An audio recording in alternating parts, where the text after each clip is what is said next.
Hello, everybody. First off, thank you so much for joining us. And very briefly, my name's Will Freeman, a games journalist and now other things involving words and games. But we've got far more interesting people to talk to. In case any of you weren't expecting one person on the stage, our guests are going to be joining us from the States. It's just, we've all done a lot of Zoom calls, so I just wanted to sort of give you a familiar sense of looking at someone on a screen. I had a little chat with our guests, and there's so many interesting things to talk about. Just do a very brief intro to set the context. Of course, if you're here in the room, I presume you know of the Oddworld series, a kind of beloved, established, perennially popular and influential platformer, kind of so distinct, that emphasis on narrative and tone. And we're lucky enough to be joined. It's, I guess actually something else I wanted to say. For me, it's always felt like it's like a place as well as a series of games. It's a place you can go and spend time that's just been popular, well, since the first game came out in 1998. So, without further ado, after saying I wouldn't talk too much at the start, I'm going to introduce our guests. We're lucky enough to have Lorne Lanning, Oddworld Inhabitants co-founder, president, CEO, series director and creator, writer, voice actor, designer. He's done quite a few things with his time. And then one of his kind of colleagues and fairly long-term collaborators, Bennie, also done so many different things. Here they are. I can see them on the screen, but here they are appearing. And just like Lorne, Bennie has been quite busy. Studio director at Oddworld Inhabitants, experienced technical director, not just in games, but in entertainment and beyond, contributions in that context of little outfits like Disney. So between them, some interesting and fascinating things. But hey, Lorne and Bennie, and thank you so much for joining us. Hi, Will. Thank you for having us. And this is the first time they've seen me, because we did a little practice call and I couldn't get the camera to work. So, that's the startled look on their faces. So, chat, to start the conversation, we've got an eager audience in the direction I'm looking. Just be interesting, I guess this is extending, introducing yourselves, but about how your professional, your working lives, your working relationship together, where that started, and I guess what led up to kind of the motivations for revisiting Oddworld with Soulstorm.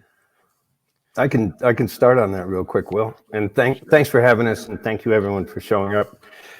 Bennie and I crossed paths at slightly different times at the same company, which was Rhythm and Hues Visual Effects in Los Angeles, which had done things like Life of Pi and other Academy Award-winning amazing films.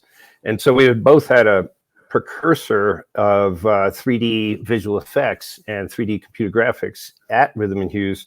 And then I had moved on and started Oddworld in 1994. And the first game actually released in 97, just dating myself a little more there.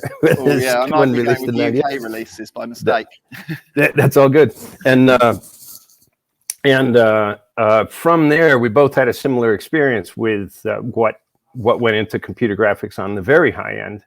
And then I moved on to Oddworld, and then later Bennie had stepped into the games industry. So Bennie, I'll let you take that from there.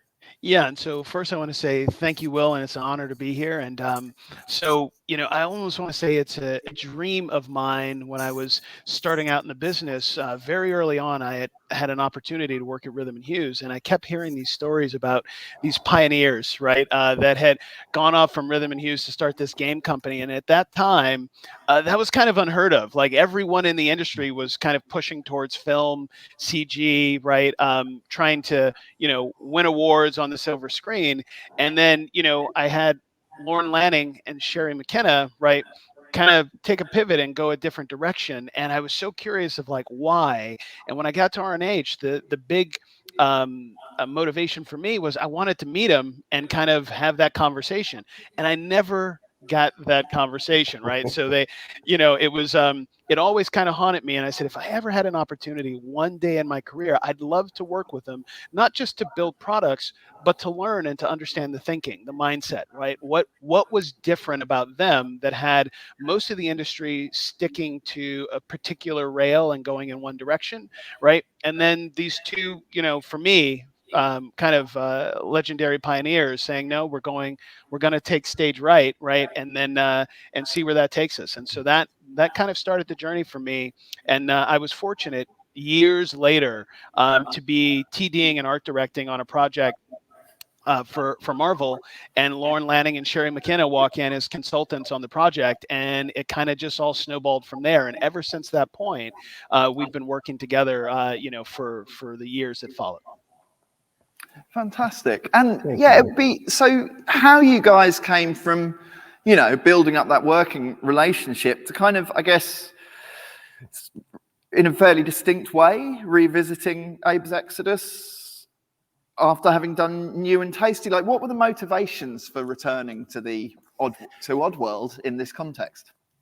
Well, I have to say that we were asking the audience a lot because, unlike in the beginning and back in the 97, 98, when we started releasing the Abe titles, there was now a full-on, internet where we could actually talk to the audience, and we hadn't been able to do that when we were shipping purely retail products. It was there was a big chasm between knowing who your player was and hearing their feedback. You might get it in monthly magazines, but it was hard to get that in real time. And as I had worked with the groups in the UK to get New and Tasty done, which was a remake, and that had more success than we were actually expecting. And the people did great. The teams did great. And we were asking the audience, what do you want us to do again? And they were saying, redo Abe's Exodus. And that opened this big question of, well, Exodus, is kind of a long story. I don't really want to go into the whole thing now. It's not the best usage of our time. But if that's what they wanted, we said, well, let's go back to the original vision of that and use the technology of today and see if we can pull it off. And I think the original vision of that then may have been too ambitious, definitely for time. And Bennie had come on to help us deliver the different SKUs for New and Tasty, and that's where we really started working tightly together again. And once we had worked together on the Marvel project, there's certain people you meet and you go, this is someone I want to keep working with. We're cut from a similar cloth. We have a similar passion about delivering and high quality, and so Bennie was open to getting more involved, and so we begged him to come on, and then we set about on the journey of remaking what became Soulstorm, and at no small expense or amount of time or effort that it took to deliver it. But Bennie, I was just going to say, what about for yourself, Bennie? Like how much begging did Lorne have to do? How did it feel for you? Oh man, there was almost zero arm twisting, right? And I don't even think we negotiated the numbers of what all that meant, because when I first came on, it was more at a mentorship level because he had a number of teams in different places pulling together New and Tasty, and from production or technical, I had been an Unreal technical director for years and had a lot of engine experience with different engines, and so I was sharing a lot of my experience with the team to help them get across the line, and then ultimately that rolled into a more focus role for all of the SKUs that we shipped afterwards. But there was no arm twisting, right? It was like Lorne and Sherry called me up and said, hey, we always told you we'd give you a recommendation if you stop whenever you stop working at a previous company, and they said, but instead of doing that, why don't you just come work for us and run our studio, right? And I was like, wow, man, all my dreams have been fulfilled in that moment. I was like, I'm in. I don't even know what I'm doing yet, but I'm in. Let's do it, right? Because throughout my career, it was more about execution, right? Pipeline and process. And it was about figuring out, listening to the team and figuring out how to build something great. And we would do that technically, right? But where Oddworld really fascinated with me is that all their products, it had heart, right? It was its core foundation was in the storytelling and the narrative. But just like out of film, what resonated with me a lot was, and that's why the numbers or any other things that slowed down the process of just joining just went away. It's you fall in love with the characters, you fall in love with their story arc. It feels like you want to be there. And one of the unsung heroes in everything that Oddworld does, and something that Lorne does so well, better than anyone I've worked with, is he's always watching people play and he's listening to what they have to say, but he's looking for when that moment of laughter happens, right? Or when there's sadness that happens on the screen. And when he sees that, he's like, even if it wasn't in the design doc, even if it wasn't part of the plan, now it is, right? Because how hard is it to tell a good joke? How hard is it to make an audience laugh? And so those things were core components of like what I wanted to learn, what I wanted to kind of hone my skills around, because the technical side, right, has its own focus and execution, but that storytelling narrative that captures an audience, that's that from Lorne and Sherry. I'm a student and I still enjoy the process of learning. And actually, it'd be interesting, Lorne, to hear a little bit about that, about you watching people play. But no, embracing that is Benny's description there fair in terms of your process? I think it is.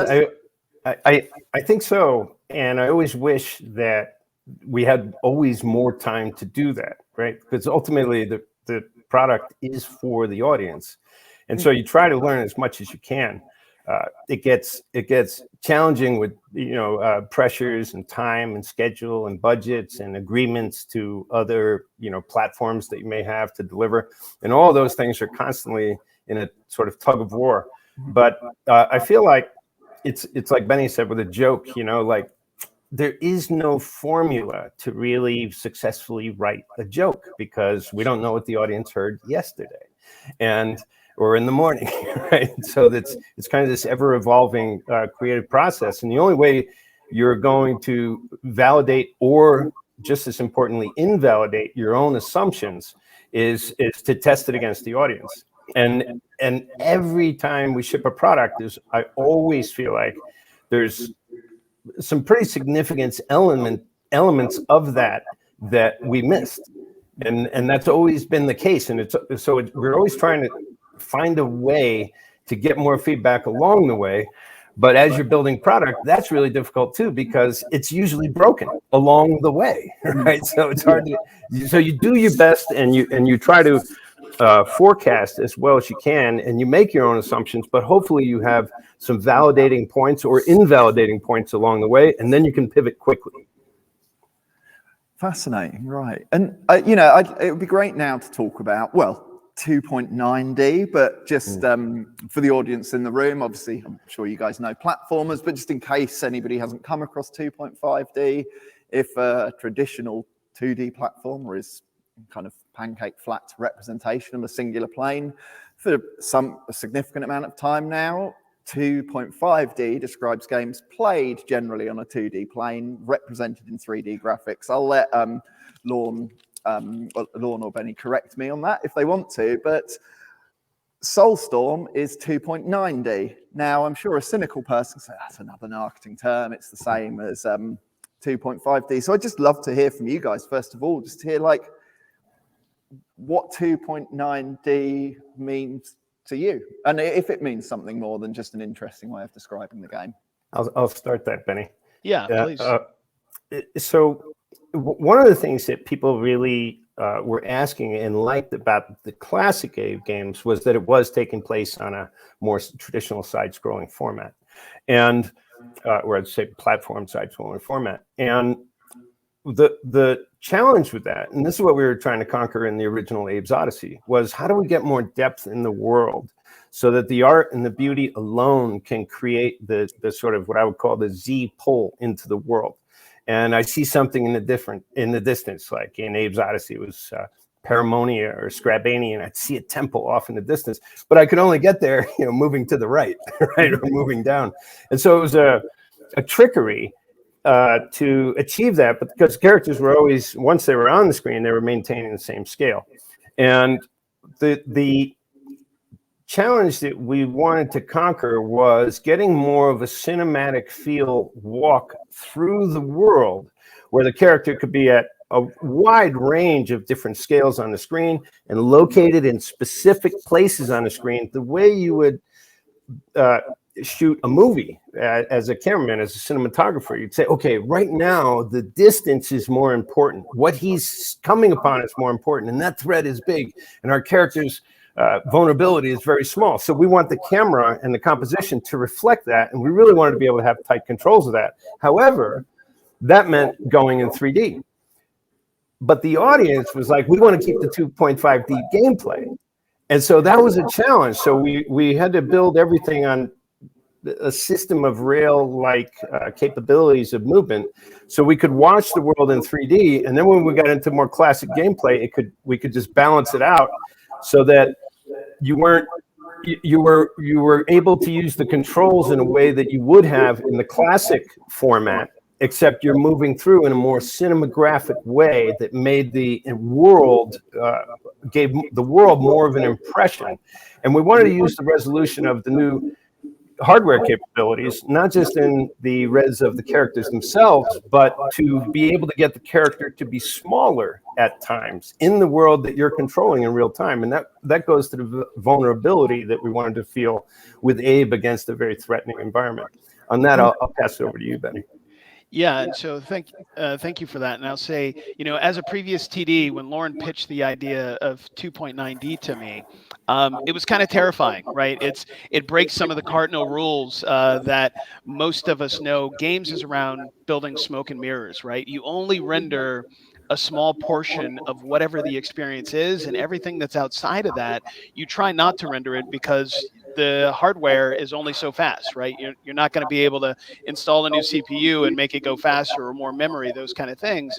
And so 2.9D was, kind of an epic technical challenge in pulling that off, because you're showing everything. You're showing the whole world. And the development effort around that was tremendous. I mean, it was on a scale of beyond just building the game. It was like building two games, because you had to account for all of the real estate that you were rendering. But I think the most important thing for the audience out there is, as a director, and I'll use a couple of terms that we use in the industry often and try to explain them. If you're not pushing the envelope, if you're not going beyond what was done before and evolving the products that you're building to cut through, when there's 1,000 games plus coming out a day, right, on different platforms, you really have to have a hook, something unique that gets partners and the community excited, something different, right? And the moment Lorne had pitched 2.9D and we had our first few prototypes of it, I wish we could show some early footage. It immediately resonated. Like, I was like, I don't know how we get there, right? I don't know how we render all that stuff. And so there's going to have to be a massive engineering effort, but man, it cuts through and it separates Soulstorm from previous IP in a good way, right? Because it just enhances the storytelling. And, so it was a huge success for me, and for all of our partners. When they first saw it as well, their first reaction was like, wow, look at everything that's there, and you can see the whole world. This isn't new and tasty. This isn't previous IP legacy. This is something new and different, but it still feels familiar. And that 2.9D delivered for me, in spades. Real quick, I have to apologize to Benny because it wound up being so much harder than we expected, and that was its own trials along the way. But it worked out. I was just going to ask you about, something you'd mentioned to me before about the kind of challenge of 2.9D was the idea of technical debt and the technical challenge. But just to give some people some context, I guess where a 2.5D game would have a nice 3D background and worked in many ways. I guess just speaking for me personally as a platforming fan playing the game, there's a sort of internal geography to the game, right? The things you see in the background might become somewhere you're spending time there. 2.9 is a storytelling device, way that gives the world kind of more sense. When you get to somewhere, you feel you can look back. I'm not exactly sure how authentic that is, but yeah, let's talk about technical debt, Lorne. What does that mean to you, and why was that part of I think it would be easy to assume 2.9D is just some nice backgrounds, but I'd love to hear more about the kind of concept of inheriting technical debt. Oh God, if only it were.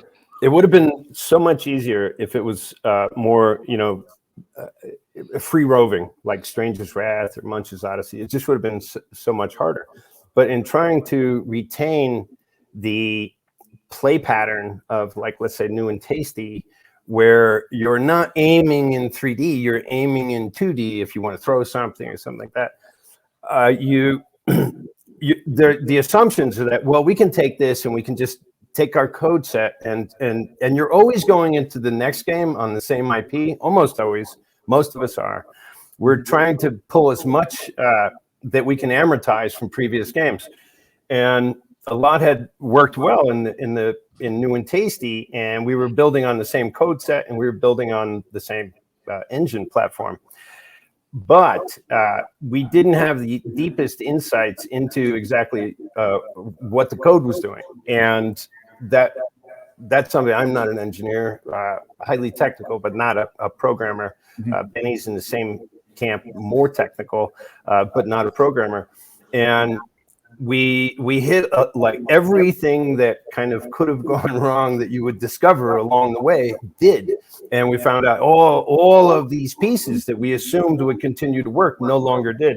I would say some of that was, in a sense, 2D math versus 3D math, which is like an old curve that we went through back on Munch's Odyssey. And so what we call that is technical debt. And that's what you inherit from the past. And you make a lot of compromises when you're shipping something. You're not, I mean, I don't know, maybe larger companies, we're very small, but maybe larger companies have better means of managing this and better means of financing it. But we're discovering along the way, and we just hit a lot of the technical debt that we didn't foresee, and then we had to deal with it as it was happening. And so it was a monumental effort to retain this sort of 2.5D gameplay that's happening in a more three-dimensional access. And on that, Bennie, I'll hand it to you. Yeah, thank you. And so I'll say that when it comes to technical debt, 2.9D goes far beyond anything that I would consider technical debt. It's something that you have to refactor, or optimize a specific set of code in order to manage that debt. But the value was tremendous, so the effort had to match it, basically. And I'll tell a story really quick about the engineering team, Jason, CTO down in Perth, and what they had to do to make it happen, which was almost project ending, right? As much as 2.9D cut through, it also had the high potential of killing the entire project, right? And what had occurred was there was so much data. There was so heavy in the world and all of the characters, and by design, Lorne wanted the vision was to be able to see everything out in the distance that you were going to come across. So all of the NPCs were active, which is non-playable characters. All of the geometry was being rendered, effects, atmosphere, collectibles, destructible objects. It was monumental. And I remember first talking to Jason, CTO on the project, and he was like, it's just crazy, right? But then he came back to me and he said, I think the team came back with a brilliant solution that doesn't exist in the world, and we'll have to invent some technology to make it happen. And, Lorne and I had a talk. We weren't sure exactly what that road how long that road would be, right? How twisty it would be. And man, was it challenging. But we gave him the green light, and we said we believe in them to do it, and Jason had our full confidence, and he came back with a solution that was kind of revolutionary for the space enough that we're looking at patenting the technology right now, because it was an optimization solution that was unique for Soulstorm,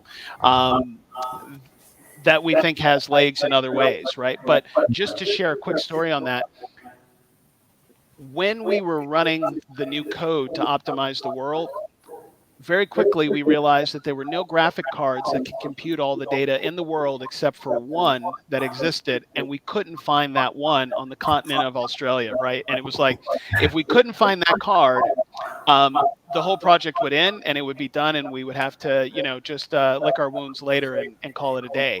And so Jason was able to find one of these cards that had enough memory and enough GPU power, like supercomputer level, in order to do the calculations per level. And that was the difference between the project succeeding or failing. Yeah, it was crazy. And, in terms of that tremendous effort to achieve this, something you previously mentioned to me, or we briefly discussed, but I'd love to hear more about, was saying kind of building a camera system, building a way of presenting the game that lets the player forget they're playing a game.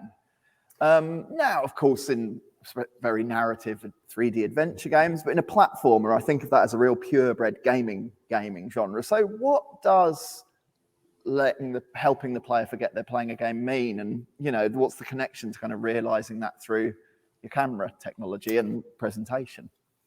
Go ahead, Benny. Oh, no, I was going to say, I'll hand that one over to you, and then I'll Okay. answer the technical parts. Okay, got it. Well, oftentimes with there's a lot of great games that have a lot of great stories, but oftentimes you're still seeing that in a way. It's as though the camera is always locked in over shouldered position until you get to a moment that might highlight other things and have camera cuts and things of this nature.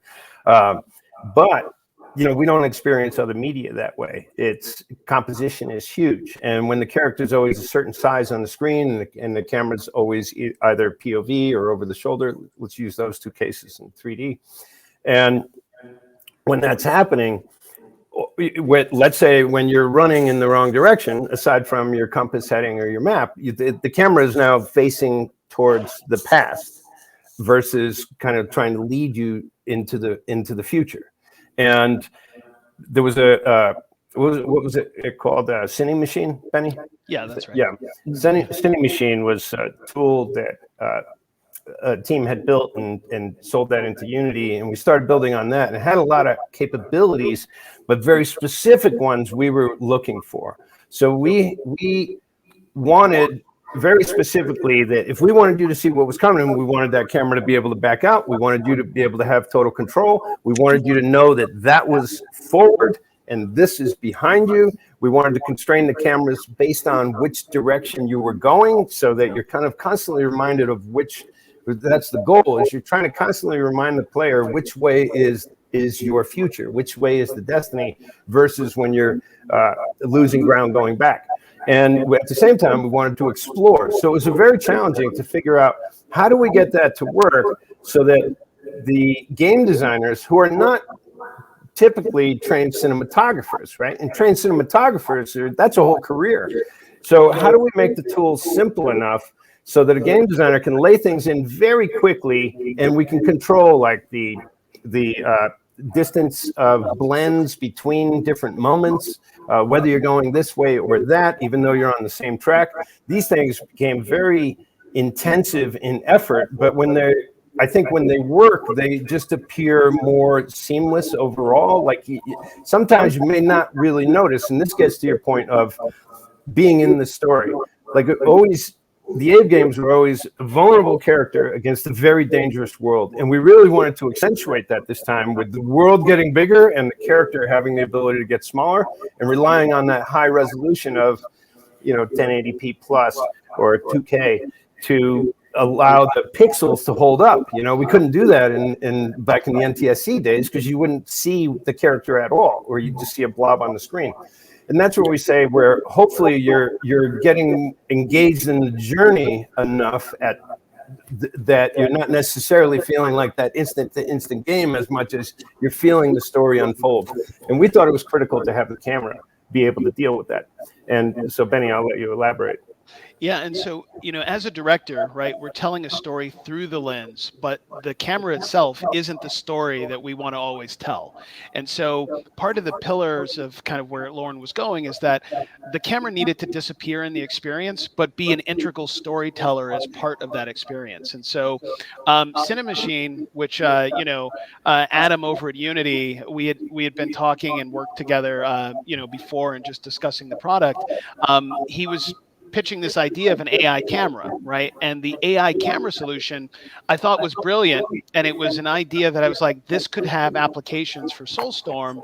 But we had taken a very traditional route, right? Which is the way that the level was constructed initially, or our vertical slice, had 40, 50 plus cameras, right? Just being able to, if Abe ran left, right, the camera was, there was a dedicated camera for that. If he ran right, there was another camera for that. And then at every time he would hoist and traverse a level, there were all of these cameras. And the thing I learned, you know, in being small and doing VC backed projects is that if you're going to build anything at scale, right, that's complex, the execution has to be simple, right?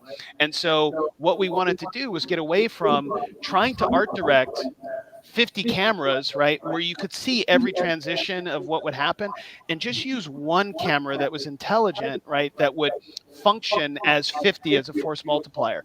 And Cinemachine did an excellent job of doing that. We had some tech to write around it to expand its capabilities to fit our use case, but once we did it, Lorne, the big win on this project was Lorne was able to go in with anyone on the team and go, hey, I want to direct this camera and I want to get a couple of adjustments. And the way the tool worked was like a director coming out of film would understand the vernacular and the concepts and just go, yeah, let's change my FOV and let's, you know, let's push in the camera a bit more. And those things were so simple that we could see them manifest not in just one camera of 50, but across the entire experience, right? And that was kind of a game changer for us as well.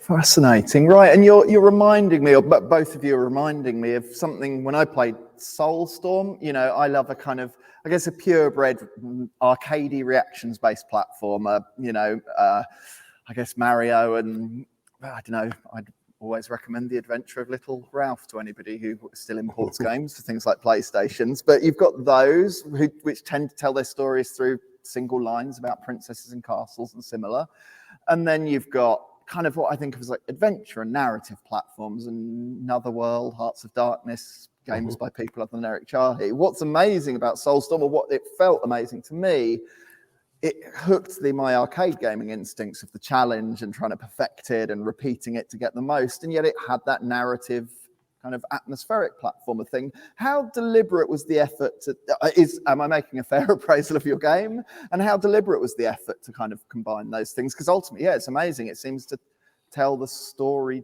do the storytelling through the gameplay, which these genres don't always do. I would say it's extremely challenging because to have the variety, it's all the variety of play versus journey. And something that we never wanted to have a sense of loss on was the journey. And at times it was challenging because, you know, let's just say a lot of game designers, particularly in the platformer approach, are, you know, accustomed to a lot of things. You mentioned Mario, where you're almost always constantly doing something. You're always constantly having some bit of play that second by second is really pushing the twitch. And so sometimes a level would wind up too densely packed, and we'd be like, no, this is the journey part. Just let them traverse that high climb. Let them crest the mountain, see the background. Don't add any threats. And so it's kind of akin to the arc of a movie tends to move quite differently from the arc of a game in terms of the action or the emotional dynamics that are supposed to be taking place. And if it was too densely packed, then you lose the journey to the constant twitch. And yet the twitch is what makes that genre really work well, and responsiveness and all of those things. So that in itself is a challenge. But at times I remember one of the games that had a huge impression on me was Eco. And the beauty of the staging and the camera work and the way that the designer was thinking like it was a world and you were seeing it through a cinematic lens versus the traditional game cam. And through that, I mean, we would also hit these other problems like, okay, characters got to be small. And we want to see the world. So we're going to open up the lens a bit. And this is just to tell you one of those things. So somewhere a designer is going, this is what we want to see. And the director's saying, yeah, that's what I want to see. And then all of a sudden you go, we can't take it down to 18 millimeter or whatever the wide angle might be, because all of a sudden our computations are just crunching so much more data. And so it's that constant struggle between where is the journey and where is the play? And why do you feel the sense of passage? And why does it, you know, with the tonally, why is the audio helping transfer that journey, and then hitting the contained pockets of play where you have that rapid, quick response like you would expect from classical, arcade Twitch. And just to briefly stay on this point, I should say I've just had an AV person tell me how much time we've got left, and just as when myself and Lorne and Benny had a half-hour call and talked about platformers for an hour and 15 minutes, we could talk about this too much. So it's my responsibility trying to keep it brief. It would be great to hear, is there anything wrong with 2.9D being a marketing term? Has it been helpful? It's an interesting way of describing a game. Does that matter? Well, I'm not sure that the sound bite mattered as much, but I think the visual difference was significant. And we saw that from partners, like PlayStation, the Sony folks. I remember we were showing Shu Yoshida in the office, and he just kept going, "Look at the little thing still moving back there. Look at that world." And I was like, everything you see, you're going to go to. And that became something that helped differentiate what we had just come out of, what was new and tasty. And I felt like new and tasty was, we got a lot of positive feedback on new and tasty and acclaim, a lot of critical, good reviews and such. But I didn't feel like we were going to get away with that twice. I felt like we were able to receive that because we did something in remaking a product that the industry, I would say, by and large, seemed to be turning it into like the platinum version, where you're not really getting, where you feel like you're milking the, remake or HDing it up with just new textures. But we really took it to a bold stroke, and I think we were rewarded for that. I didn't think we were going to get away with it again in Soulstorm to do it the same way. So we had to push that boundary. And when we did, as Benny mentioned earlier, when we did, we saw a different reaction from the people we were showing it to. And that validated for us that we were on the right track. And again, I might make this my last question in case, so to let our audience ask a couple of things. But this Soulstorm was made by a significantly distributed team. Actually starting, as I understand it, before the pandemic sort of took the choice of that away. To each of you, it'd be really interesting to hear what lessons have you learnt about getting that distributed team experience right. Lorne, something you said to me was brutally enlightening. Yes, it was. It was the first project where we chose that we were going to deal with distributed development 100%. And we wanted to have different entities that were closer in time zones. But the world was changing very rapidly. And that led to, we had the explosion of free-to-play, which was an explosively successful and monetarily successful. But that meant there was now live art pipelines that the world needed fulfilled, big publishers needed fulfilled. And that was changing the terms of contracts and, what entities would, for resources. That made it very challenging. So while we were trying to keep it largely stateside and UK, like we didn't want to go further than the UK, but I'll let Benny explain how far we went and how challenging it was for us. And really, Benny, I'm amazed he doesn't have a lot more gray hair like I do after this, because it was extremely challenging, unexpected. And then it was compounded with COVID that we never saw coming. Never would have thought we could have delivered without having people at least concentrated for some period of time, because we're making things that the user is playing, is feeling. It was so hard when all you had to work through was, Skype, Zoom, the latency problems across the world. So I'll hand that off to Benny. Yeah, well, Benny, it'd be fascinating to hear from that technical side of how did you coordinate that? Well, let me first say, my hair may not be as gray, but I lost most of it right on this project, and so I think any distributed development that you're dealing with has its own challenges, right? And Soulstorm was just pushing the 99th percentile, right, of like what those challenges could be. And there was a lot of interest in Oddworld at that time because we were doing something unique that other developers wanted to learn and do more of, right? They saw it as a new model, right, for business and for success in building games, right? It distributed around the world, and we saw it as an old model that had been in film for forever, right? It's part of the core, philosophy and how products get built, and so. I will say that while I've done distributed development throughout my career, never to such a degree where every single aspect of what we did was all distributed at headquarters. There's really only 3 people that are there, right, managing everything around the world. And so, as the team scaled, right, as it contracted, right, all of that coordination happened between the 3 of us. And so the challenge is, and the learns for me are, first, if you're going to be fully distributed, right, around the world and decentralized, and the only reason why we did that is market conditions, situations that happen for different developers where, honestly, resources were scarce. And so premiums were being paid for talent, right, for entire studios. And those are things that as a small indie developer, we can't really handle to compete with, like, say, the larger companies of the world, like an Epic, right, or a Sony or a Microsoft, for those same resources, or an Apple or a Facebook.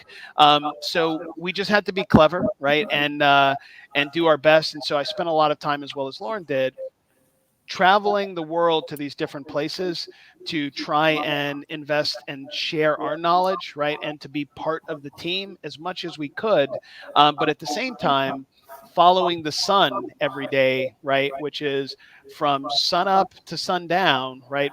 My schedule was somewhere around like 5 a.m. in the morning to about 1 a.m. the next day, right, and that was brutal, right. That was a learning lesson for me, and we've grown out of that now, that rough phase, where now I have the right resources in different places around the world to be able to hand the baton off to. But I would say the big thing is, if anyone's planning to do it, it's just from a production standpoint, be mindful of your time, right? Be mindful of how to engage and connect with people, and make sure that you have the right resources in the right areas to be able to manage those teams appropriately, because you can't really win hearts and minds when you can't see people and you can't connect with them directly, right? And so that's a key pillar in being distributed, is that every day the team needs to feel like they're invested in what you're doing, right, and they believe in it, and they believe it's something great, right? And that doesn't necessarily translate well over the telephone, right? As they say in Hollywood, phoning it in. So, evolve your production pipelines and whatever you have available to be able to manage those teams with great people distributed around the world to support those efforts. Yeah, I would just add quickly, is that because of COVID, we were still going to groups, like Fat Kraken in the UK, and the entities Bennie mentioned in Australia, working with the Streamline Studios in Malaysia. But then COVID, so while we couldn't pass a controller back and forth in real time, because you couldn't do that in distributed development, we were at least relying that was happening within various studios. But what happened with COVID is everyone got locked down and everyone became an individual node entity, and no one could pass the controller, right? It just doesn't work that way. And so it was monumentally hard. And because we just were driven to succeed, we wound up working, Bennie and myself out of the West Coast of the United States, just had to do these extraordinary long hours, and it wasn't rational at all, but there was no other way. And once, when you're small and you're committed, you really don't have a lot of a choice. So we just had to grin and bear it, but it was brutally enlightening, as you said. Well, and I want to just share one last thing, which is all of our plans to do this were very rational, right? We had thought it out. It was like, this all makes sense, right? This should work.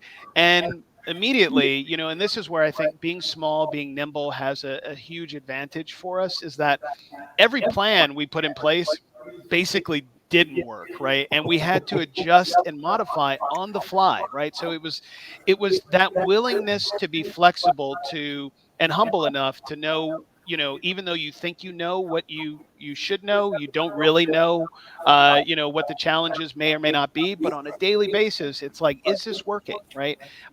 You know, thinking agilely, right? And like, is this working for us? Is this working for the team? How do we improve this so that it can be more efficient and be more enjoyable for everyone on the project? And that was, for me, like, I've never done that much pivoting before in my career of like that dance, that two-step, but that's, I think that's one of the key big wins and takeaway from all of this is like, don't be so stuck in a way, right? It's like, you just have to focus on, we want to win.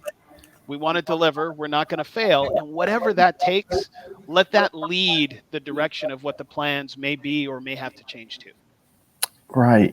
Really interesting. Right.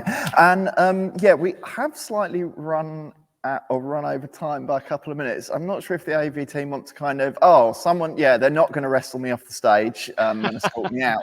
So, you know, we've got two very experienced games industry professionals with us on a screen, but with us. You know, any questions? I did write 1997 in big numbers at the top of my notepad and then said the series started in 98. Been working on the series since, or Lorne has been with the series since before 1997. And Bennie brings this tremendous experience. Any questions, whether it be about the game, the genre, running the studio, the technology? Otherwise, you get another question from me.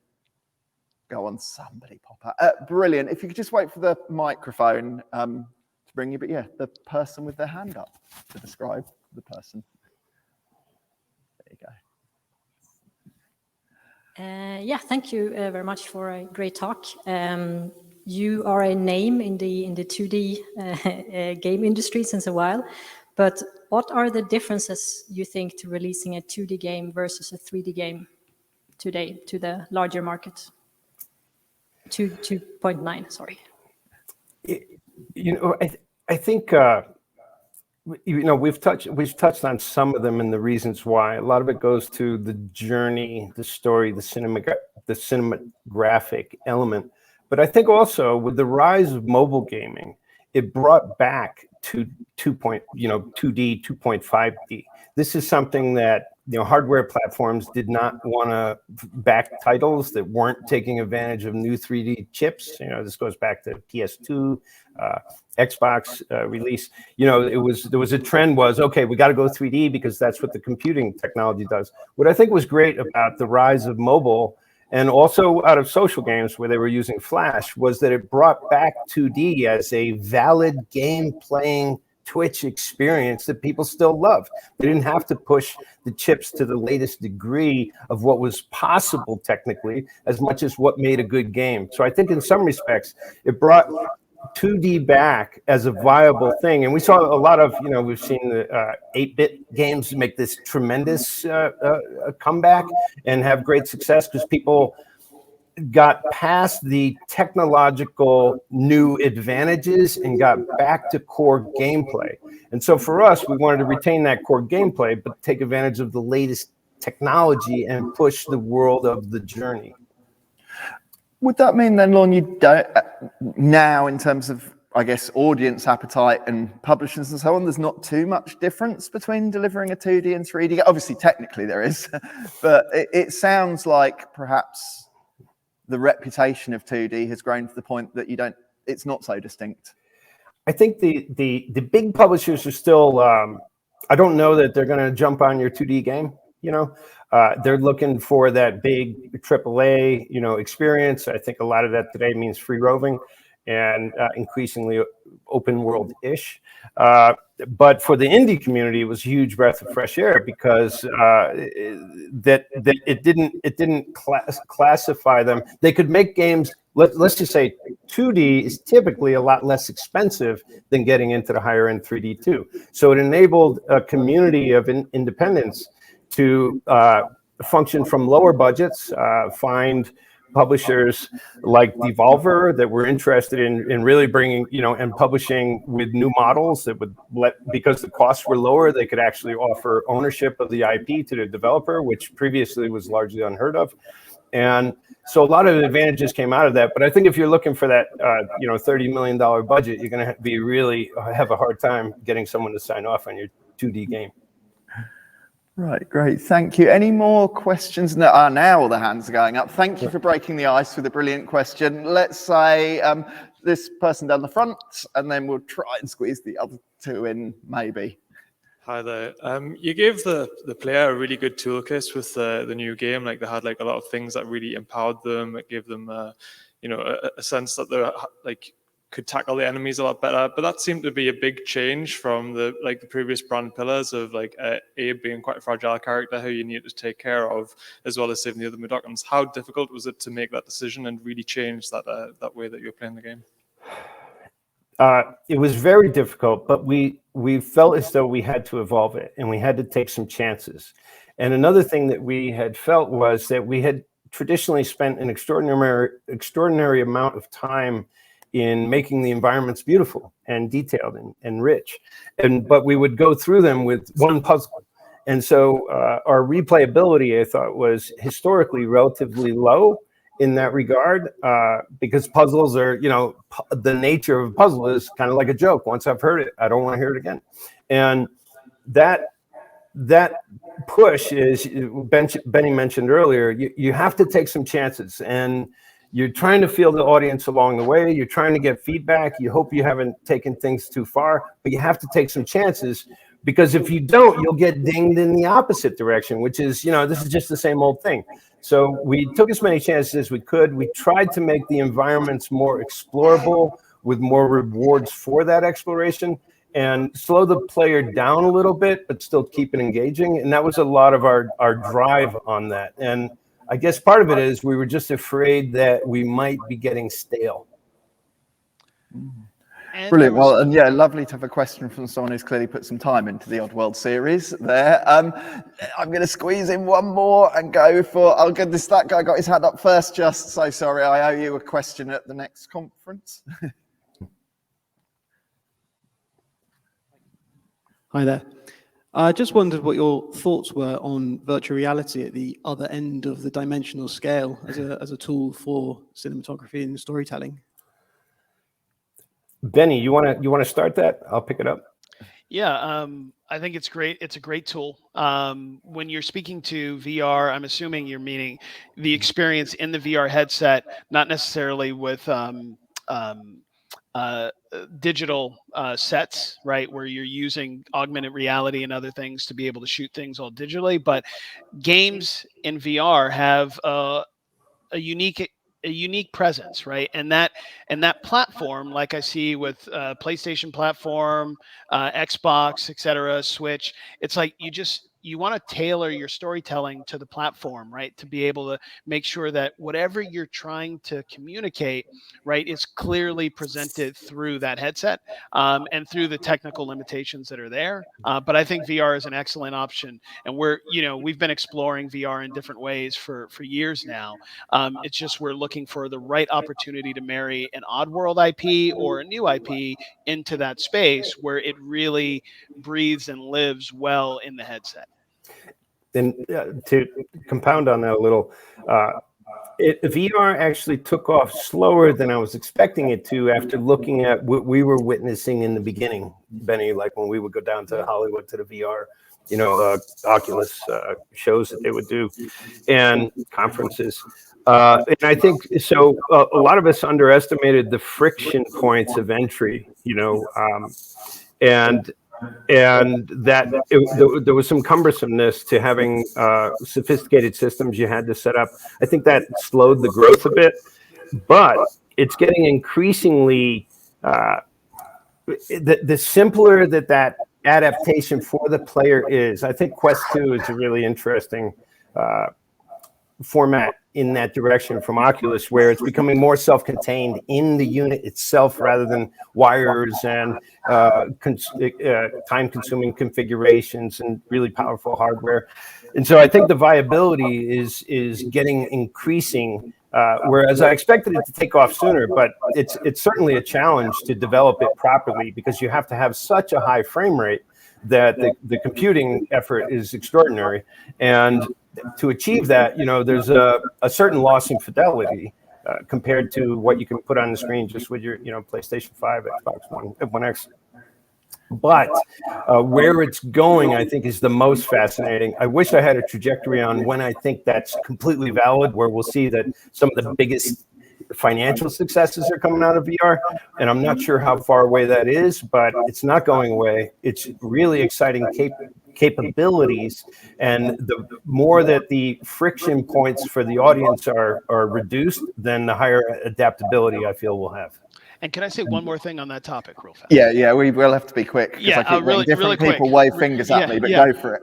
Yeah, really quick. I just want to say that VR for me reminds me of when I started in the industry, when there were massive performance challenges and you had to be really clever and keep ideas really simple. And as Lorne mentioned, just to, you know, compound on his ideas or thoughts for a minute, it's because of the performance needs, you know, 90 FPS, 120 FPS, right? What it does is it doesn't change necessarily your storytelling, right? Or how you tell the story, but it just, it forces you as a director, as a developer, to keep it simple, right? And to be very clean and precise in what your execution is, because you almost can't do that without it. And so I actually think that's beautiful, because a lot of times there's a trend where when you have infinite power, right, where you can just throw more processing at it, your ideas just get bigger and broader and less focused, right? Whereas in VR, you kind of have to really pick like 2 or 3 pillars and go, this is what we're doing, this is how we're executing. And that clarity, you know, I think is great for the platform and for the teams that are developing for it. Excellent. Thank you for those insights. And it actually turns out I've misread some of the signals being sent to me, because we've got time for one more question. And there's only one person in the room that deserves to answer that ask that question, the most patient hand holder in the room. So yeah, when the mic gets to you, fire away.